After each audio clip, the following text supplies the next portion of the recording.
All the living hostages have now been returned to Israel. Delays over the Hamas terror group's return of deceased hostages is causing the ceasefire to hang in the balance. Hamas has again shown their true colors with lynchings and torture of their own people within the Gaza Strip. Trump has been able to unite a large portion of the oil-rich Gulf states to get behind his ceasefire agreement, which is a large achievement and force Hamas to give up the hostages. Trump's next step is the expansion of the Abraham Accords, which would bring peace and more prosperity to the region. Over the last 2 years, the Middle East has been totally transformed. The nations and terror groups threatening Israel have been largely neutralized one after another. They have fallen like dominoes. First Hezbollah, then the Syrian regime fell. This hindered Iran's ability to get its weapons to Hezbollah. Then Iran suffered a major blow, and the other Iranian proxy, the Houthis in Yemen, have also suffered hard blows. This whole axis that threatened Israel's existence has been largely neutralized. Hamas is now also on the chopping block. The brutal October 7th attacks 2 years ago have proved to be a major strategic blunder for the terror group. The events and national trauma since October the 7th have had a major transformative impact on the nation of Israel. The October 7th attack on Israel was brutal and horrendous beyond words. However, despite all this difficulty, there is a positive aspect. While Israel has been moving to being a more religious country, the events of October 7th and after have accelerated this transformation. A recent opinion piece in the Jerusalem Post entitled "Days of Awe: Israel's Turn Toward Tradition," the article noted, in my words, that many Israelis are turning to Jewish roots, tradition, and God, while not adopting observant Judaism. The article states, "The fact that a religious song written by Rabbi Shalom Arush and Yosef Elutzer became the #1 hit on Galgalatz, the radio station most closely associated with secular Israeli culture, was not just another musical footnote. It was a dramatic cultural and social phenomenon. A moment like this, when a wholly secular mainstream embraces lyrics steeped in faith and longing for closeness to God, signals something profound: the growing traditionalization of Israeli society. This middle ground between Orthodox observance and secularism has become the central terrain of identity in Israel. Increasingly, Israelis are foregoing the religious-secular binary. Instead, many are locating themselves along a continuum, adopting symbols, customs, and language rooted in Jewish tradition, while not defining themselves as observant. One can see this in the secular soldiers in Gaza who wrap tefillin before heading into battle, the high school students who insist on wearing tzitzit but not kippot, and the crowds who flock to shlichot, penitential prayers, though they rarely set foot in synagogues. I have personally been in Israel for the shlichot prayers at the Western Wall 7 years ago. The amount of people attending was absolutely phenomenal.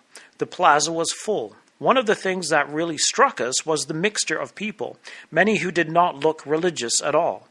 This year it was even more phenomenal. The Western Wall Plaza was at capacity, and people were literally climbing over the walls of Jerusalem to attend. I have never heard of that happening in Israel before. Since October 7th, 2 years ago, Israel's perspective of their place in the world has changed. Moshe Feiglin is a right-wing Israeli politician and author. He is sometimes misquoted and misunderstood, and at the center of controversy. However, Moshe Feiglin understands Jewish and Israeli history and culture. He is a deep thinker and has his finger on the Israeli pulse. His deep perception and viewpoints make for interesting reading. I had difficulty finding the source article for the following quotation in English. I was, however, able to find the complete article on Moshe Feiglin's Telegram channel in Hebrew. The following is somewhat condensed from a portion of the original Hebrew article. Until October 7th, he said, we felt safe, confident in our army, proud of our modern Western identity. Then came the earthquake of October 7th, a massacre that shattered every illusion. In one day, the foundations we trusted crumbled. We realized that hatred of the Jewish people is not about politics, nor borders, nor Gaza. It is ancient, spiritual, and unrelenting. The great Zionist dream, meant to free us from exile, was suddenly tested in ways we thought were gone forever. And yet, out of the horror, something began to stir. The return to Jewish identity is no longer a matter of religion. It has become our culture. A deep current is awakening across Israel. From Jerusalem to Tel Aviv, synagogues are full. Hearts are searching, and a new Israeli consciousness is forming. One that refuses to separate faith from life, strength from spirit. October 7th tore us from our comfort, but it also opened our eyes. Our children will grow up in a different Israel, one that is both modern and rooted, strong and spiritual, connected again to its soul, an Israel more mature, more powerful, and far better than before. To reinforce this point, here are two more perspectives from two people well connected to Israel and the Jewish people. From a Land of Israel Network podcast from over the last year, Jeremy Gimpel and Ari Abramovitz speaking about the change in Israeli society. Jeremy Gimpel said, "Something is really changing, and like the fabric of the culture of the heart of the people of Israel." And Ari Abramovitz said, "Something deeply beautiful is happening. There is an awakening happening, but it's painful to wake up, and it's painful, and it's scary, and we're waking up from a coma, a 2,000-year coma. Regardless of what we may think or want, Israel is changing as a nation. The Jerusalem Post, Moshe Feiglin, Jeremy, and Ari all think so. One entity that certainly does not want this transformation to happen to the Jewish nation is the Vatican. This explains the Roman Catholic Church's growing hostility to the Jewish state. In 1948, when the State of Israel was proclaimed, the Vatican newspaper Osservatore Romano stated, "Modern Zionism is not the true heir of biblical Israel, but a secular state. Therefore, the Holy Land and its sacred sites belong to Christianity, the true Israel." But what if it wasn't a secular state? What if it became more and more religious? The Vatican could ignore what they saw as a godless secular Israel, but the emerging Israel they cannot accept theologically. I believe the same almighty hand that brought the Jewish people back from the four corners of the earth is working with them to shape them, to prepare them for a glorious future. If we believe it was the almighty hand of God who brought them back, is it not absurd to think that they were brought back to the land and nothing has changed in their hearts for the last century of that process? All the wars, all the anti-Semitism, the rejection by the nations of the world, all the pain for nothing? But the scriptural truth and principle is, how shall they believe in him of whom they have not heard? And how shall they hear without a preacher? Romans 10, verse 14. But before preachers are sent, hearts are prepared. The aforementioned burdens change hearts. It took a whole reign of a tyrant in Egypt before the record notes that the people's cry came up unto God. Exodus tells us, "Now there arose up a new king over Egypt, which knew not Joseph. Therefore they did set over them taskmasters to afflict them with their burdens. And it came to pass in process of time that the king of Egypt died. And the children of Israel sighed by reason of the bondage, and they cried, and their cry came up unto God by reason of the bondage. And God heard their groaning, and God remembered his covenant with Abraham, with Isaac, and with Jacob. And God looked upon the children of Israel, and God had respect unto them." Israel is changing drastically as a nation, and we would expect God to be working with his people to prepare them for the new covenant.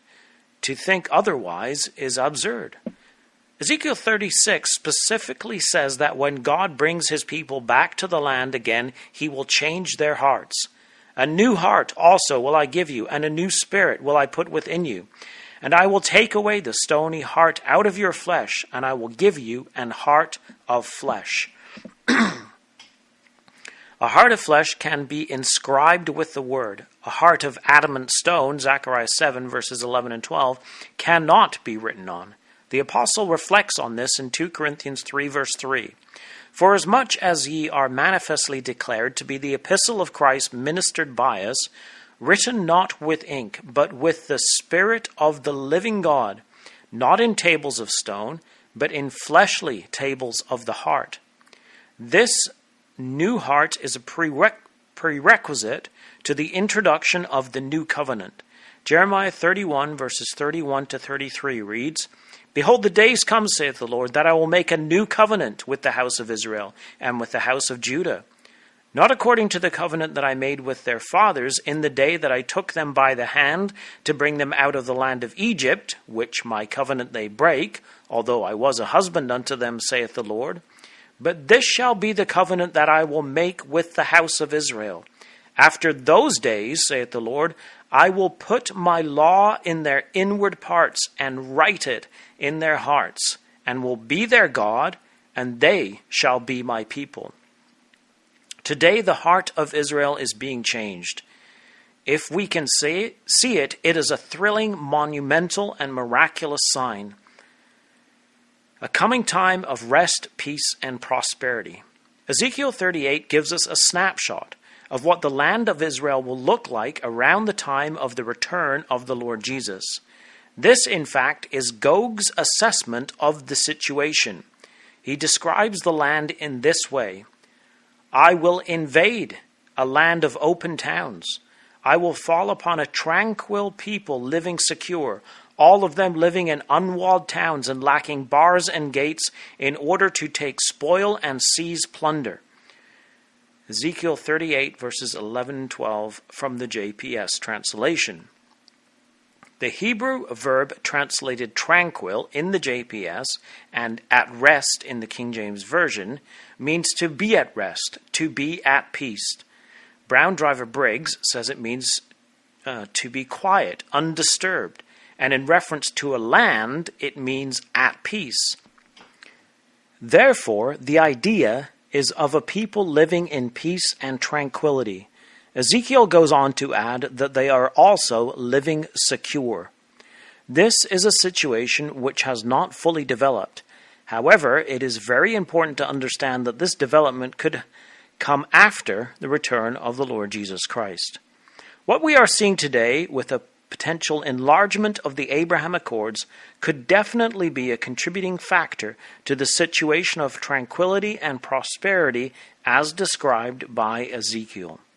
The purpose of a time of rest.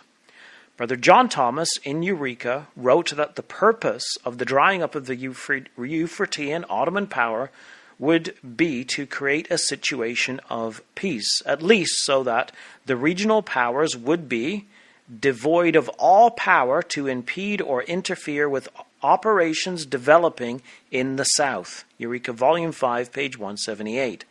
This would be so that the judicial and preparatory work would not be interrupted by battle and the burial of a host. Eureka Volume 5, page 185.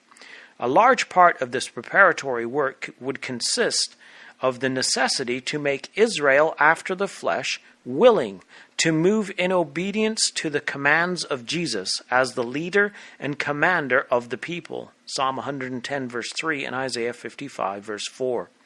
Brother Thomas goes on to write, this may be also the mission of the angels, but this work of the Spirit, however executed by the angels or by the saints, it would seem to be a necessary preliminary to a general movement for their deliverance. A period of peace and rest in the land is useful for biblical education.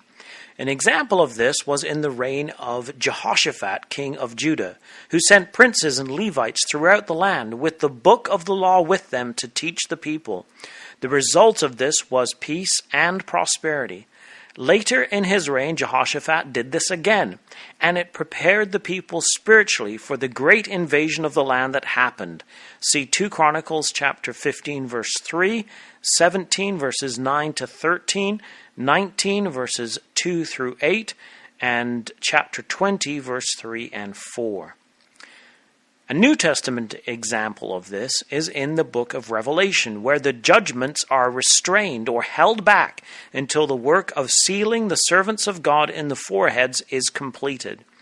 There was a time of peace for the teaching work to proceed unhindered. Revelation 7, 1 through 3.